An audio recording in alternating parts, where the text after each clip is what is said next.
Braking, one of the most repetitious tasks we perform every day when driving our motor vehicles. Something that drivers do so often that they could just about do it with their eyes closed. A conditioned reflex, the experts call it. And certainly when it rains, or when driving on a gravel road, they have to be more careful, leave more space between us and the vehicle in front. But by and large, most drivers feel reasonably confident when it comes to stopping their vehicles safely. But what happens in an emergency situation, especially on a wet or slippery surface?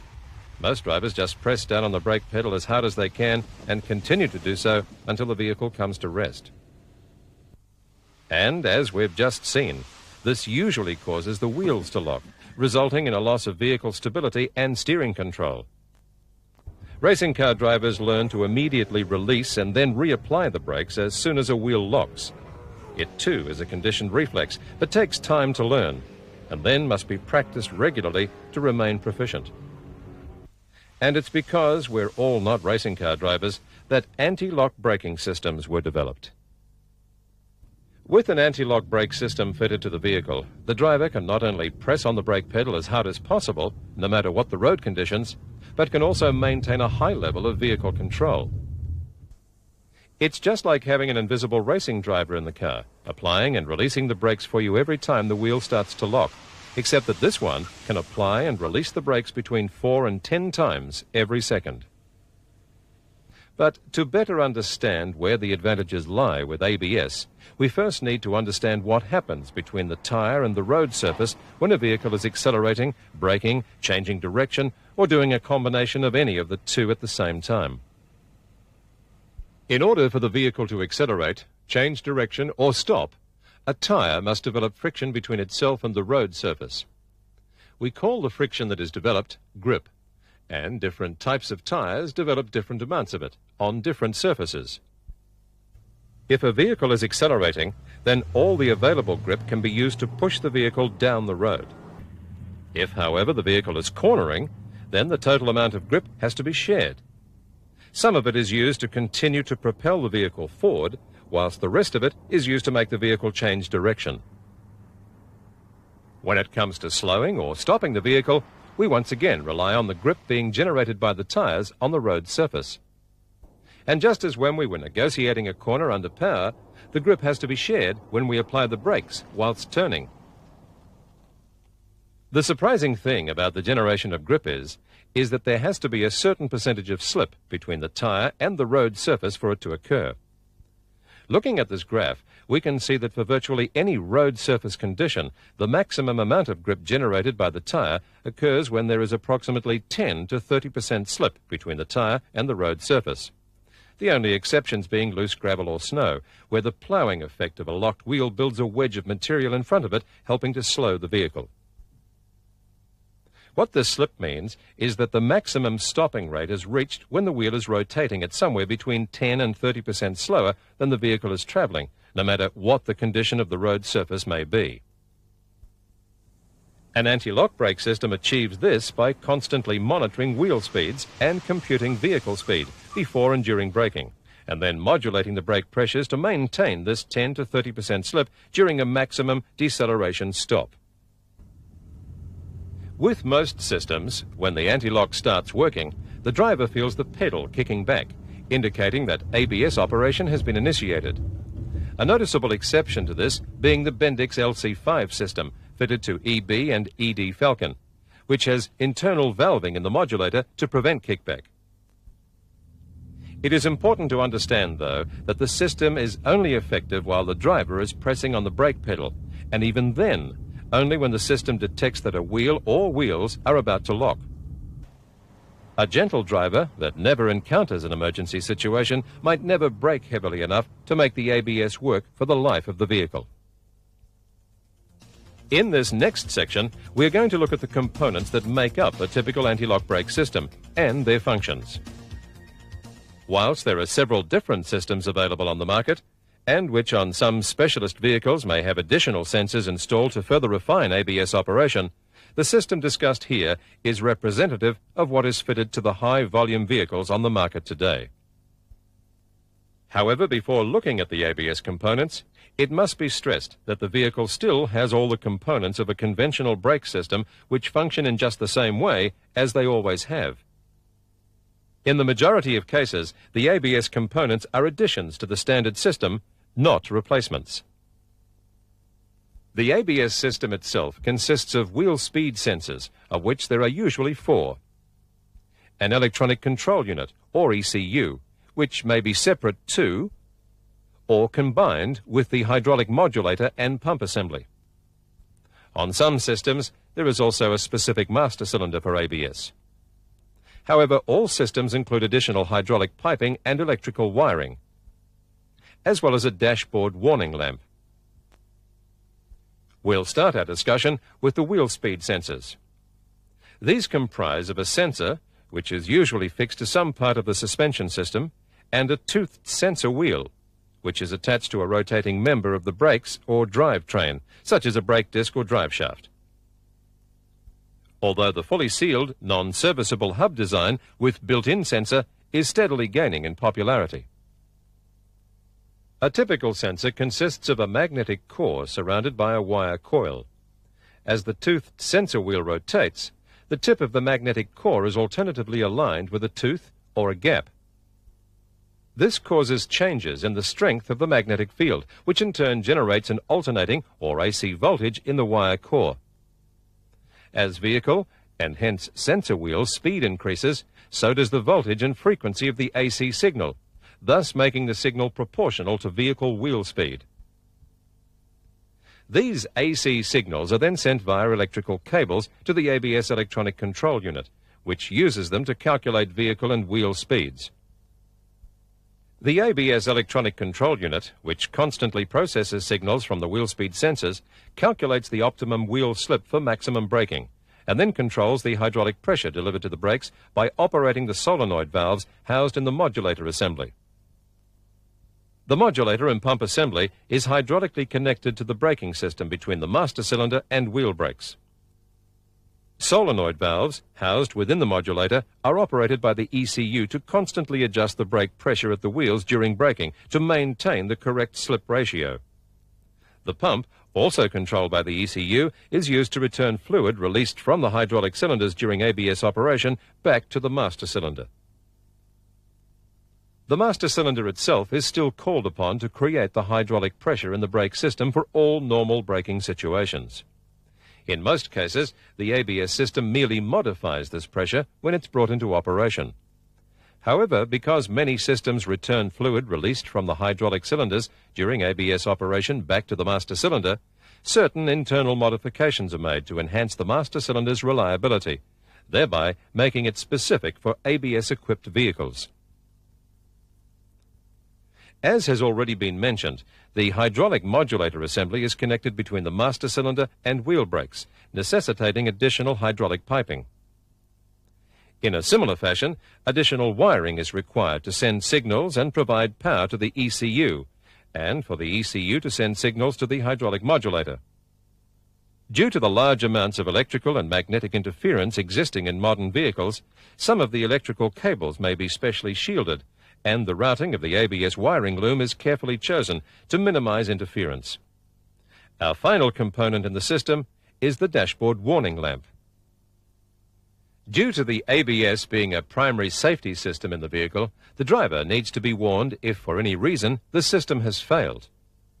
The ABS electronic control unit constantly tests and checks the various system components and itself for defects. Should any major problem be detected, the ECU immediately turns the ABS system off and turns the warning light on to alert the driver. The braking system then reverts to a normal system, the same as a vehicle without ABS fitted.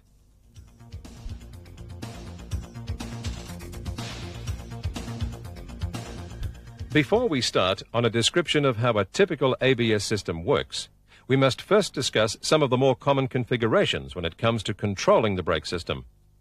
This is commonly known by the number of channels and sensors the system has.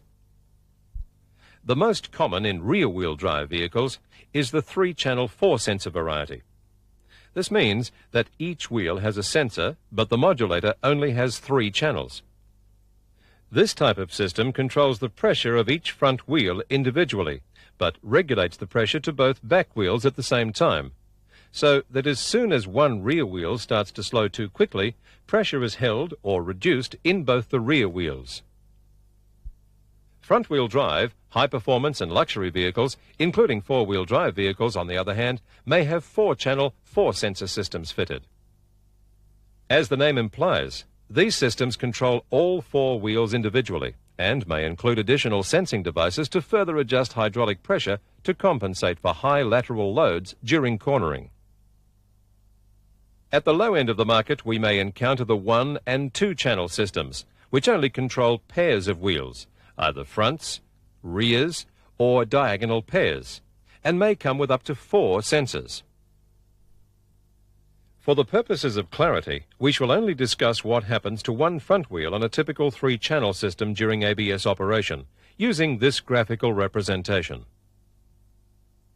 The diagram shows a wheel speed sensor and brake caliper, which is connected to one channel of the hydraulic modulator. Inside the modulator, we have the solenoid valve, pump assembly, and accumulator. Hydraulically connected to the modulator is the master cylinder, whilst electrically we find the electronic control unit with stoplight switch and wheel speed sensor connected to it, controlling modulator operation. During normal braking, the modulator remains passive, with brake fluid from the master cylinder simply running through the solenoid valve and out to the brake caliper. The ECU, as we've already stated, constantly monitors wheel speed, but will not activate the modulator until it receives an input signal from one or more of the wheel sensors, telling it that the wheel or wheels are close to lockup. Some systems, such as the Bendix LC5 fitted to EB and ED Falcon, also require a signal from the stoplight switch for ABS operation to commence.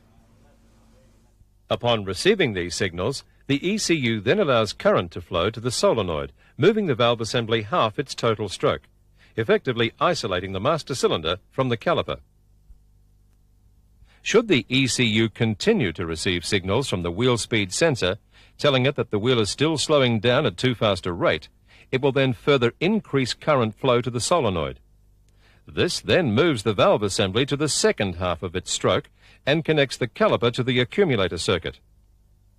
At this time, the pump motor is also turned on by the ECU, and brake fluid released from the caliper is returned to the master cylinder, causing the brake pedal to kick back. Once the wheel speed has exceeded a predetermined value, the ECU switches the current off, allowing the valve assembly to return to the rest position and fluid from the master cylinder back into the brake caliper. Whilst the driver continues to apply high pressure to the brake pedal and the wheels are in danger of locking, the ECU will cycle the system 4 to 10 times every second. This rapid cycling of the system is made possible by the sophisticated electronics in the ECU and the valve assembly's total stroke being only 0.25 of a millimeter.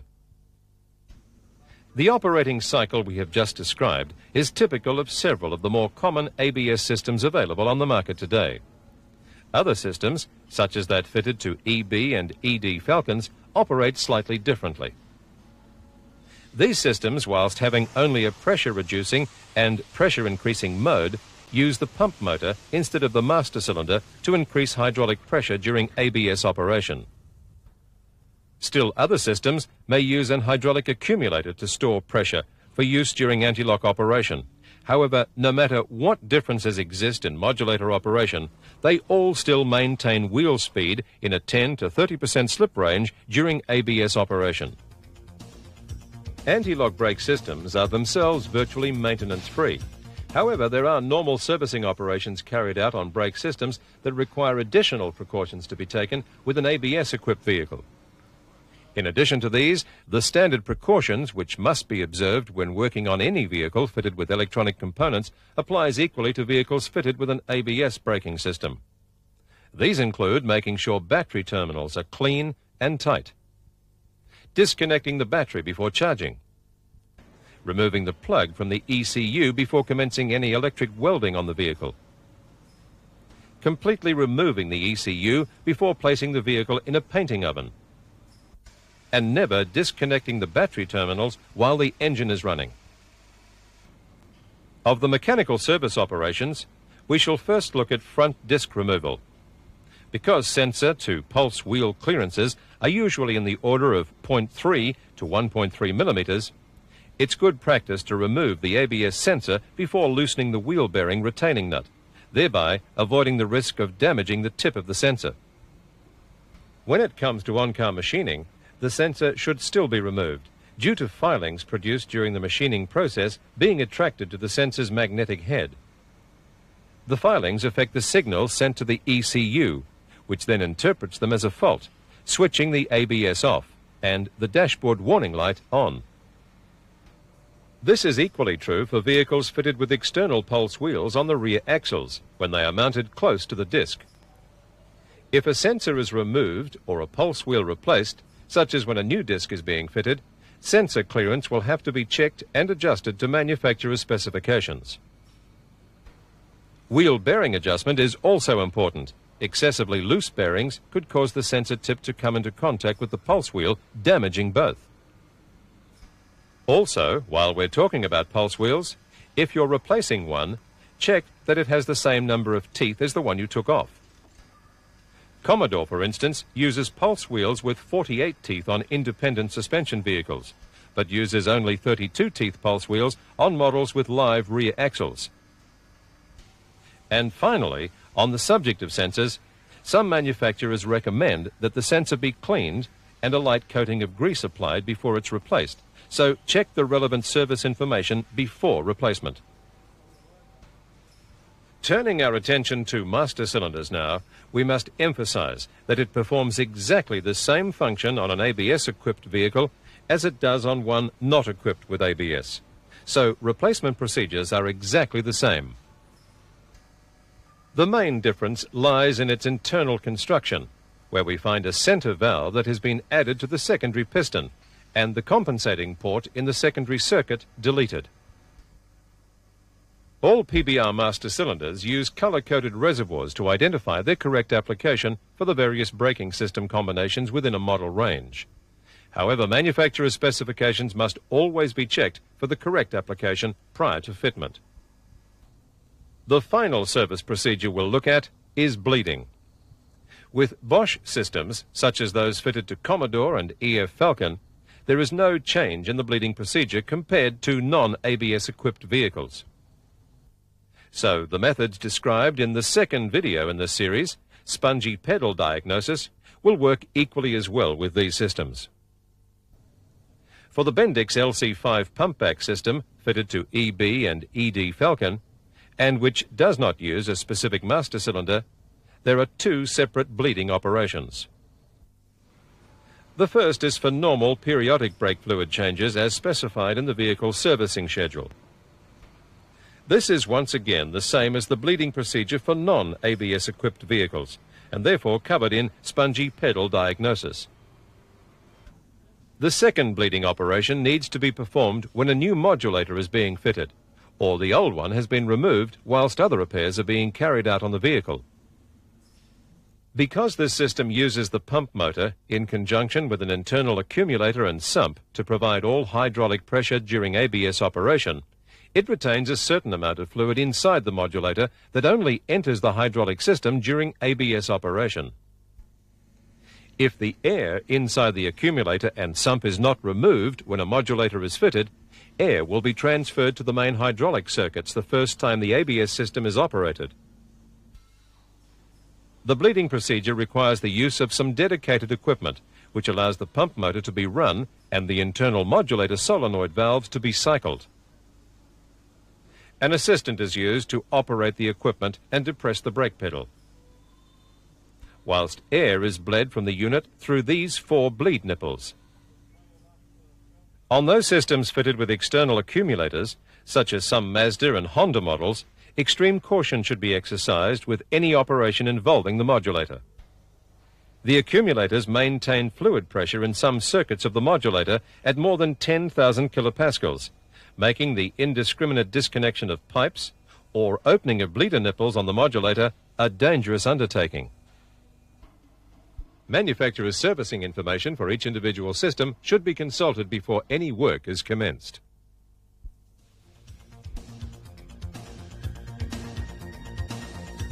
Because an ABS system dramatically enhances the safety of a vehicle and yet operates so infrequently, drivers need to be warned if the system is malfunctioning. To provide this, an ABS warning light is installed in the vehicle's dashboard, which illuminates when the ignition is first switched on, and then, should no faults be present in the system, extinguishes. Behind all this is a sophisticated software program in the ECU, which, when the vehicle first moves off after being started, runs the pump, cycles the solenoid valves, and checks the signals coming from the wheel speed sensors, illuminating the warning light should a fault be detected. After this, the ECU constantly checks the system and, should any faults appear, immediately switches the system off and illuminates the warning lamp. When this happens, the brake system simply reverts back to being the same as a vehicle without ABS fitted. On some systems, this is accompanied by the logging of a fault code in the computer's memory. These codes can usually be accessed by earthing a pin to the vehicle's diagnostic connector and counting the flashes of the ABS warning light. Again, manufacturer's service information will have to be consulted to establish if the system displays fault codes and how to access them, along with the specifics on code interpretation. It must be stressed, however, that the fault codes only relate to the electrical devices and circuits in the system. Faults such as hydraulic leaks from the modulator or brake calipers, or worn brake linings, can only be detected by regular system inspections. There are, however, some basic common sense checks that can be performed on an ABS system without the use of service literature should the warning light come on. The first is that the vehicle tyres are all the same size and profile and are the same circumference as those stated on the vehicle's tyre placard. If one or two tyres have different circumferences, the ECU will receive conflicting wheel speed information occurring without the brakes being applied. This will be interpreted as a fault by the ECU and the system will be switched off. It's worth mentioning here that if all the tyres are the same size but have different circumferences to what was originally fitted to the vehicle, no fault code will be logged. However, the ECU, which has been programmed using the original tyre size, will not be able to compute vehicle and wheel speed correctly, thereby adversely affecting ABS operation and consequently braking performance. Our second test is the wheel speed sensors. Because they sit down in the hub or axle areas of the suspension, they are the most susceptible to damage. As we previously mentioned, the wheel speed sensors produce an AC voltage signal of varying magnitude and frequency, which can be easily checked using a digital multimeter. This is done by first setting the multimeter to AC volts, disconnecting the speed sensor at its plug, and carefully placing one lead of the multimeter on each connector in the plug. An assistant can now spin the wheel by hand. And if the sensor is functioning correctly, a small AC voltage should be shown on the meter. Should no voltage be shown, the next step is to change the multimeter to the resistance scale and check the sensor internally. As an average figure, sensor resistance should be between 1,000 and 3,000 ohms. A reading of infinity indicating a faulty sensor with internal breaks in the wiring. If the resistance reading of the sensor is within the tolerance range, the sensor air gap should then be checked. As a rule, sensor air gaps range between 0.3 and 1.3 millimeters air gap, and on some vehicles are adjusted by the use of shims. If the gap proves to be within tolerance, then the final check will be the end of the sensor or pulse wheel for clogging by dirt or possible filings from disc machining. Our third and final check is to make sure that all wiring is held in its correct position in the vehicle and that none of the electrical plugs in the wiring loom or into the modulator and ECU have come loose. The problems with loose plugs is obvious, but the one of wiring looms being displaced from their original position may not be. The loom's position is important because of the large number of electrical devices fitted to modern vehicles, creating strong magnetic fields. If the wiring loom for the ABS system runs too close to these devices, the strong magnetic fields may interfere with the signals being sent to the ECU, causing it to log a fault code and switch the system off. None of the major components in the ABS system are repairable. The modulator, electronic control unit, or ECU as it's known, and the wheel speed sensors all require replacement if proven to be faulty. In closing, PBR would like to once again remind you that any time a fault develops in the ABS system and the warning light indicating that the system has been switched off comes on, the vehicle is still perfectly safe to drive. And that even with the light on, problems with the vehicle's braking system, such as hydraulic leaks or worn-out lining material, should still be repaired immediately. PBR thank you for your attention during this video and remind you that for other braking problems, please refer to the other videos in this series.